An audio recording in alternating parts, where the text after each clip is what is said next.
Di sini rasulan itu isim nakirah. Ada definite, ada indefinite. Ketika tidak memakai de, berarti itu bersifat umum. Rasulan tidak memakai al, berarti rasul itu akan terus berjalan.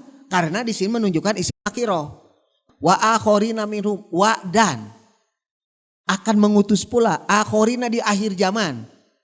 Siapa yang diutus itu? Rasulan yang tadi. Lama yalhaqu bihim, yang mereka itu tidak pernah bertemu dengan mereka. Mereka di sini mereka sahabat.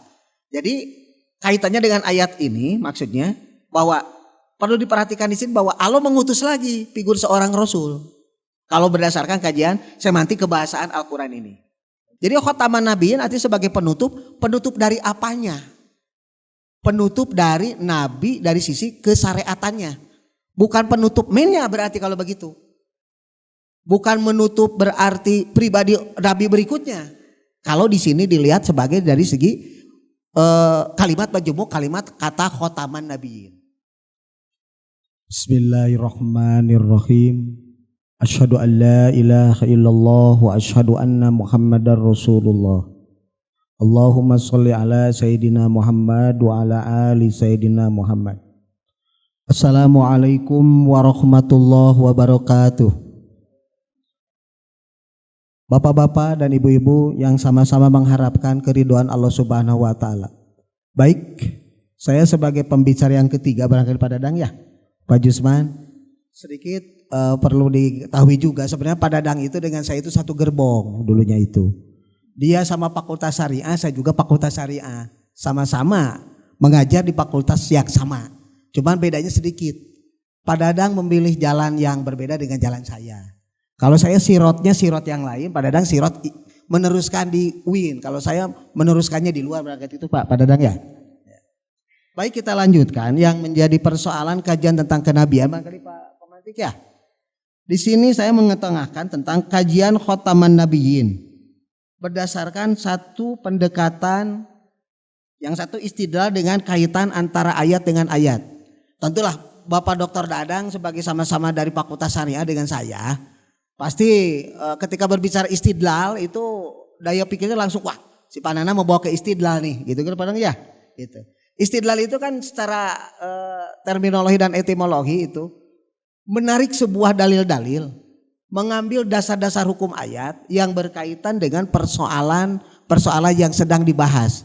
Dalam hal ini persoalan yang sedang dibahas adalah persoalan kenabian. Tentu saya akan mengutip beberapa ayat Pak Dadang ya.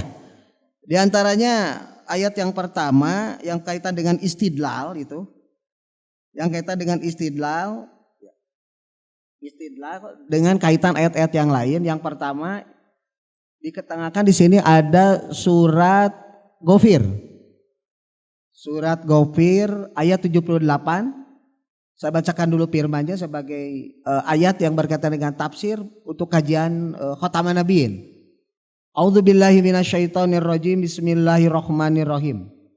Walaqad arsalna rusulan min qablika minhum man qasasna alaika wa minhum man lam naqsus alaika wa ma kana li rasulin ayyatiya bi ayatin illa bi idznillah fa idza jaa amrullah qudiya bil haqqi wa hasira hunalikal mubtilun.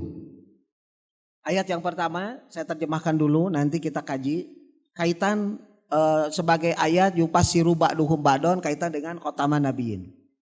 Walaqad arsana rusulan, sungguh kami Allah telah mengutus rusulan, rasul-rasul, para utusan min qablika sebelummu. Mu di sini berarti kepada hitobnya kepada Nabi Muhammad. Minhum man qasasna alaika. Dari mereka itu, dari rasul-rasul itu, ada yang kami telah kisahkan alaika kepadamu, berarti dikisahkan kepada Rasulullah Muhammad, namanya, latar belakangnya, kemudian asal mula kehidupannya dikisahkan di Quran. Tapi ada lagi nih yang cukup menarik yang mesti diperhatikan juga bagi kita. Wa minhum malam naksus alaika. Dan ada pula dari mereka itu, dari rasul-rasul Allah itu, malam naksus alaika yang tidak pernah kami kisahkan kepadamu. Nah, menarik untuk disimak Bapak-bapak, di sini ada kalimat lam naksus. Kalimat lam naksus itu dasarkan kajian ilmu kebahasaan Pak Dr. Dadang ya. Barangkali ini sama-sama kita kaji Pak nih. Menarik juga Pak. Itu fi'il mudhari memakai kalimat huruf jazm lam. Artinya kami senantiasa tidak akan pernah mengisahkan kepadamu. Kalau kalimat tidak pernah, seperti gini. Pak Dr. Dadang pernah datang ke rumah saya belum? Belum pernah Pak Anak. Berarti sama kali kosong kan? Tidak pernah. Pernah berangkat ke haji belum? Belum pernah. Berarti sama kali kosong. Di sini ada kalimat, kami senantiasa tidak akan pernah mengisahkan kepadamu tentang Rasul yang diutus itu. Berarti logika mafhum muhalafahnya Badang ya kalau dalam istilah fakultas syariah ya. Ketika berbicara lam naksus tidak pernah dikisahkan, senantiasa tidak pernah dikisahkan Nabi itu, Rasul itu. Berarti kenabian kerasulan tidak akan pernah berhenti mafhum muhalafahnya itu. Karena di sini lam itu dalam bahasa Arab ya itu alpun jajamnya Pak ya. Sehingga Imam Ibnu Malik pernah berbicara dalam kajian alfiahnya Pak ya. Wal ismu qad husiso bil jari kama qad husiso fi'lun bi ayan jajima. Isim itu ciri khasnya itu dijarkan. Kama qad husiso fi'lun bi ayan jajima, seperti juga dihususkannya fi'il dengan dijajamkan. Timbul pertanyaan panana maksudnya apa tiba-tiba ke situ? Tentu ada kaitannya Pak. Kaitan dengan masalah kenabian. Jadi ketika berbicara lam naksus tidak pernah dikisahkan, berarti tidak akan pernah kenabian itu berhenti sampai akhir zaman. Begitu logika istinbatnya begitu. Nah itu kajian ini dari pendekatan mana Timbul? Pendekatannya dari mana? Saya membaca tafsir At-Tahrir wa Tanwir karya Ibnu Ashur. Pendekatan dari segi semantik kebahasaan, kata lam naksus itu mengiktibarkan tidak akan pernah berhentinya kenabian kerasulan sampai akhir zaman. Kemudian kata lam naksus akarnya dari koso yakusu, mengkisahkan. Beda ketika kalimat itu memakai lam dengan memakai la. Kalau orang ngomong lam yakal, aku tidak pernah makan. Dia tidak pernah makan. Beda dengan la yakulu, aku tidak sedang akan makan. Kemudian suatu hari mungkin saja makan. Nah di sini kata lam dengan la perbedaannya itu menunjukkan istimbatul ahkam, kesimpulan hukumnya akan beda. Ketika kita berbicara lam naksus dan ada pula Nabi dan Rasul yang tidak senantiasa dikisahkan oleh Allah. Artinya dengan bahasa itu tidak terus menerus bahwa tidak akan pernah kenabian dan kerasulan itu berhenti di Rasulullah Muhammad. Begitu. Kemudian selanjutnya ayat penunjang. Ya saya mengutip lagi pada surat Al-Jumu'ah. Sebagai istidlal pendukung kepada ayat Al-Ahzab ayat 40. A'udzubillahi minasyaitonirrajim. Bismillahirrahmanirrahim. Walladzi ba'asa fil ummiyina rasulan minhum yatlu alaihim ayatihi wa yuzakkihim wa yu'allimuhumul kitab wal hikmah. Wa ikanu min qablu lafi dolalim mubin. Walladzi ba'asa fil ummiyina rasulan, dialah dat Allah yang telah mengutus fil ummiyina pada kaum yang ummi rasulan, seorang rasul. Jadi bukan rasulnya yang ummi. Fil ummiyina di sini ada fi harfu jarin menunjukkan posisi siapa yang ummi, umatnya. Dialah dat Allah yang telah mengutus seorang utusan pada kaum yang ummi. Apa tujuannya? Minhum dari mereka itu yatslu alaihim ayati, mentilawahkan, membacakan, mengajarkan alaihim atas mereka ayati ayat-ayatnya. Wa yuzakkihim dan mensucikan mereka. Wa yu'allimuhumul kitab dan mengajarkan kepada mereka itu alkitab, wal hikmah dan hikmah. Wa in kanu min qabli lafi dolalim mubin. Tapi sesungguhnya mereka sebelumnya benar-benar dalam keadaan sesat yang nyata. Kemudian kaitannya dengan pembahasan kenabian,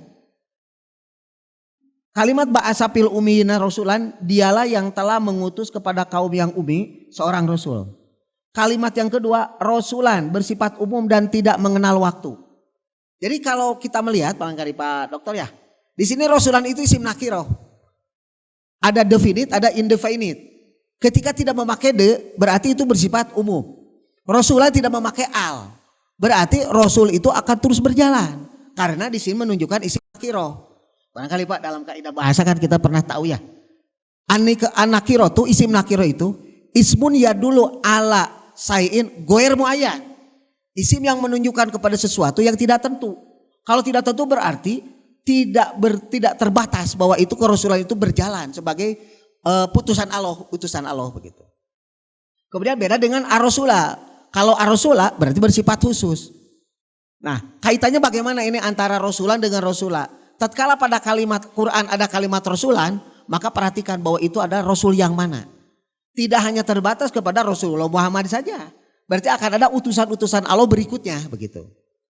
Kemudian minta dibantu next. Ayat berikutnya surat Al-Jumu'ah ayat 3, wa akhorina minhum lama yalhaqu bihim wa huwal ajijul hakim. Wa di sini harfu atfin. Wa dan Allah itu akan mengutus pula. Jadi wa ba'asa dan dia juga Allah akan mengutus. Jadi kembali atopnya itu kepada ba'asa dan Allah akan mengutus pula akhorina di zaman akhir ini minhum dari mereka, yaitu siapa? Utusan. Lama yalhaqu bihim yang mereka pun belum pernah ketemu dengan mereka. Maksud mereka di sini adalah para sahabat.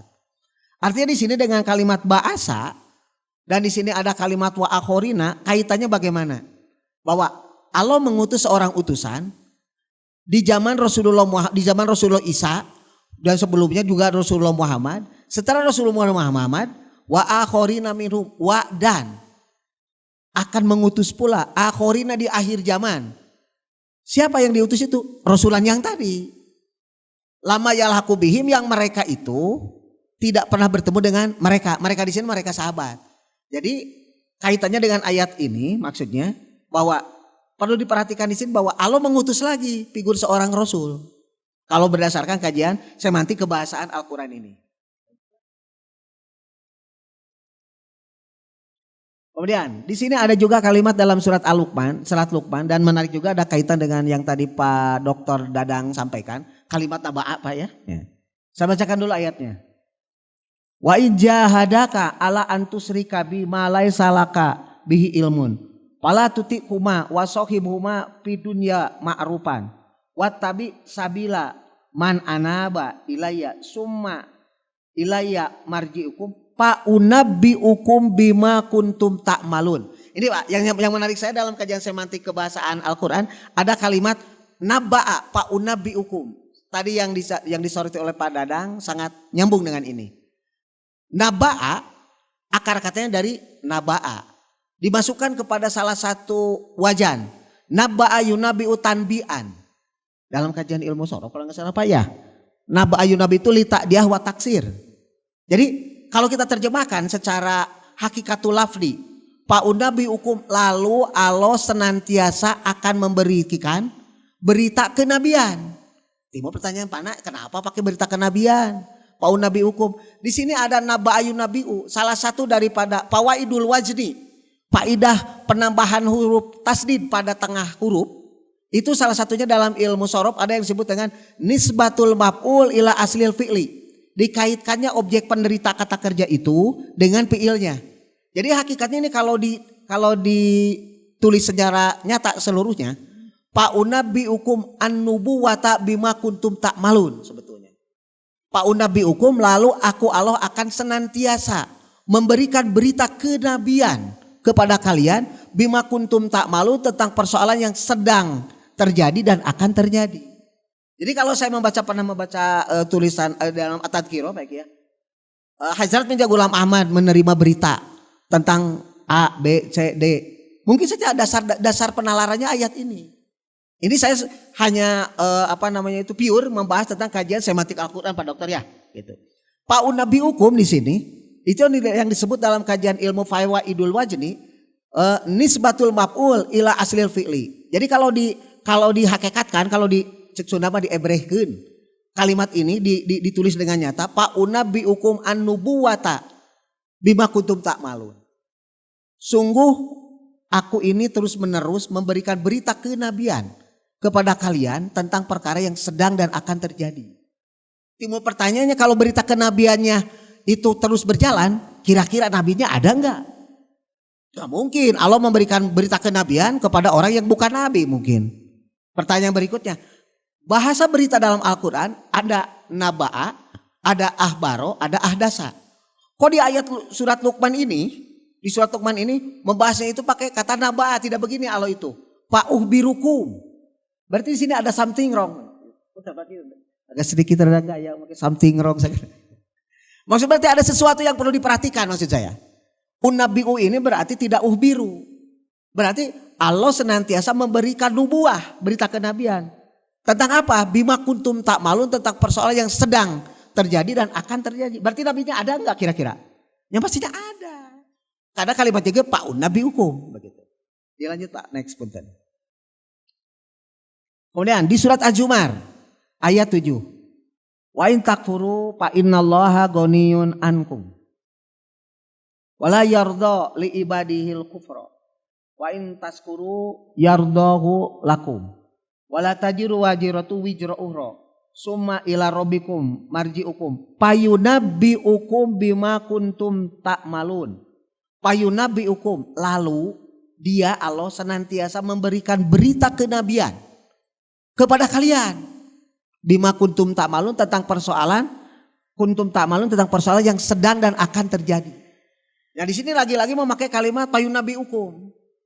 Bagi para pengkaji ilmu tafsir, ikhtilaful lafzi ikhtilaful makna.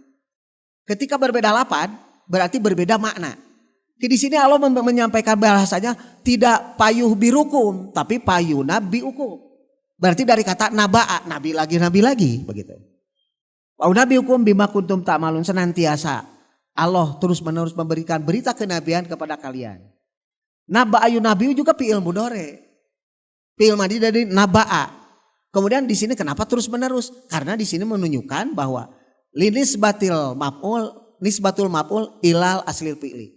Bahwa maf'ulun bihnya itu, objek penderita itu berita kenabian. Yang menyampaikan berita kenabiannya Allah kepada siapa? Kepada orang yang dipercaya oleh Allah. Siapa? Ya Nabi, ya Rasul. Begitu. Dilanjut barangkali Pak. Nah, sekarang kajian berkaitan dengan masalah ayat khotaman nabiyyin. Kajian Daqaiqul Quran, presisi makna Al-Quran tentang khotaman nabiyyin. Nah, saya bacakan dulu ayatnya. A'udzubillahi minasyaitonirrajim. Bismillahirrahmanirrahim. Makana Muhammadun aba ahadim mir rijalikum walakin Rasulullah wa khotaman nabiyyin. Wa kana Allahu bikulli syai'in alima.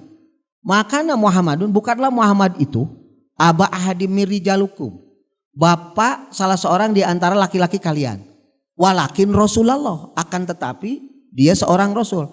Wa khotaman nabiyyin, dan dia itu adalah sebagai khotaman nabiyyin. Menarik untuk dikaji bapak-bapak, dan mari ini silakan saja bebas karena ini kajian tafsir, kajian keilmuan. Bebas untuk disanggah, bebas juga untuk dibenarkan atau tidak benarkan kalau memang apa yang sampaikan saya itu salah. Khotama disandingkan dengan kata an-nabiyyin, itu menjadi kalimat majemuk. Seperti begini Pak, khotam itu penutup. Umpamanya Pak Ketua Pak Deni dengan saya, ala permainan pingpong Pak Deni mah katutupku saya. Apakah Pak Deni ditutupan? Itu menunjukkan artinya permainan saya lebih baik daripada permainan Pak Deni. Ini disebut kalimat majemuk. Contoh, rumah sakit. Apa rumahnya sakit Pak? Tentu tidak. Rumah duka. Apa rumahnya duka Pak Iki? Rumah caruri gitu. Enggak. Khotaman nabiyyin. Ini adalah dua kalimat. Khotam dengan nabi. Secara kajian semantik kebahasaan, apabila kata khotam diidopatkan, dimajemukkan, disadarkan kepada kalimat yang lain, itu menjadi majaz isti'aroh. Apa itu majaz isti'aroh? Bahasa kiasan yang perlu dipahami, yang perlu diterjemahkan kepada makna lain. Jadi kalau khotaman nabiyyin sebagai penutup para nabi dipahami itu adalah selesai kenabian, mestinya bahasanya itu bukan khotam. Kalau dalam kajian semantik bahasa, intihaan nabiyyin, intiha selesai kenabian. Kalau khotam di sini adalah bahasa yang memang bahasa kiasan, memang bahasa majaz isti'aroh yang perlu dikaji juga, mana musta'ar dan musta'ar minhunya. Artinya mana yang diibaratkan, mana yang diumpamakan dan perumpamaannya. Jadi khotaman nabiyyin artinya sebagai penutup dari apanya? penutup dari nabi dari sisi kesyariatannya. Bukan penutup mainnya berarti kalau begitu. Bukan menutup berarti pribadi nabi berikutnya. Kalau di sini dilihat sebagai dari segi kalimat majmuk, kalimat kata khotaman nabiyyin. Kemudian ada yang menarik juga Pak. Dalam kajian i'rabul Quran, kata yang tadi, kata makana Muhammadun aba ahadim mirijalikum walakin Rasulullah wa khotaman nabiyyin. Wow di sini dalam kajian i'rabul Quran ada juga yang membahas wow di sini kembalinya itu atopnya itu kepada makana. Karena khotama dipahami sebagai fi'il madi sama-sama dengan kana. Jadi kalau kita kembali kepada kajian i'rabul Quran bisa juga jadi begini artinya. Wa makana Muhammadun aba ahadim mirijalikum. Bukanlah Muhammad itu bapak salah seorang di antara laki-laki kalian. Tetapi dia seorang rasul. Wa khotaman nabiyyin. Wawunya balik kepada ma. Jadi wa ma khotaman nabiyyin. Dan bukan nabi terakhir. Ada juga dalam kajian i'rabul Quran yang memahami waw di sini kembali itu kepada wama kepada kana makana begitu. Itu sah-sah saja karena setiap orang bisa mengkaji kajian-kajiannya. Nah, timbul pertanyaan, kalau begitu Pak Ana, kenabian itu secara syariat berakhir, kalau syariat berakhir. Kalau mengkaitkan dengan masalah tidak berakhir. Kenapa? Satu, kalimat ayat ini bisa saja dipahami yang tadi bahwa khotaman nabiyyin bisa berarti sebagai nabi yang penyempurna ajaran. Sebagai melegalisasikan nabi-nabi yang lain, mencap nabi yang lain kalau istilah jemaat Ahmadiyah. Kalau tadi juga yang tadi saya katakan itu sebagai bahasa kiasan, khotam itu. Ada juga yang wa khotaman nabiyyin, khotamanya itu fi'il madi, kembali kepada makana. Jadi wa ma khotama dan bukan nabi terakhir. Timbul pertanyaannya, kenapa bisa begitu? Ya saya lihat aja di i'rabul Quran. Bahwa sah-sah saja ketika memahami bahasa, korinahnya jelas, alasannya jelas, kenapa tidak begitu. Nah maksudnya gini, kaitan dengan ayat-ayat yang tadi saya bahas dari awal sampai akhir, sampai ayat ini, bahwa kenabian, kerasulan sebagai manusia pilihan Allah di akhir zaman, itu pasti berjalan terus. Kalau istilah di jamaah Ahmadiyah, Nabi Jili. Kalau istilah Ibnul Arabi tadi, Nabi Am dan Nabi Hos. Kalau Nabi Hos ya sudah selesai, sebagai pembawa syariat. Kalau Nabi Am, semua manusia akan diberi kewenangan dengan kalimat tadi. Fa'unabbi hukum, Allah senantiasa memberitakan berita kenabian kepada kalian tentang persoalan yang sedang dan akan terjadi. Kemudian pendapat para ulama terhadap perihal yang berkaitan dengan kenabian. Di sini ada ungkapan dalam Tafsir Durrul Mansur, Siti Aisyah berbicara, "Qulu innahu khatamun nabiyyin wala taqulu la nabiyya ba'da." Katakanlah oleh kalian, sesungguhnya dia itu adalah khotamun nabiyyin. Tapi jangan kau katakan wala taqulu, tapi jangan kau katakan la nabiyya ba'da, tidak ada nabi setelahnya. Berarti di sini memahami bahwa kalimat khotaman nabiyyin tidak bisa dipahami tidak ada lagi nabi. Buktinya Siti Aisyah berbicara wala taqulu la nabiyya ba'da. La-nya juga la nahi lagi. Bukan la nafi ya Pak. Jangan, kalau jangan berarti larangan. Al asru pinahi li tahrim ya Pak. Wah ini sama-sama dengan saya dulu Fakultas Syariah mengenal sekali itu kaidah itu. Al aslu pinahi li tahrim. Asal kata larangan itu adalah haram. Berarti jangan mengatakan la nabiyya ba'da. Itu Siti Aisyah berbicara istri Rasul lagi.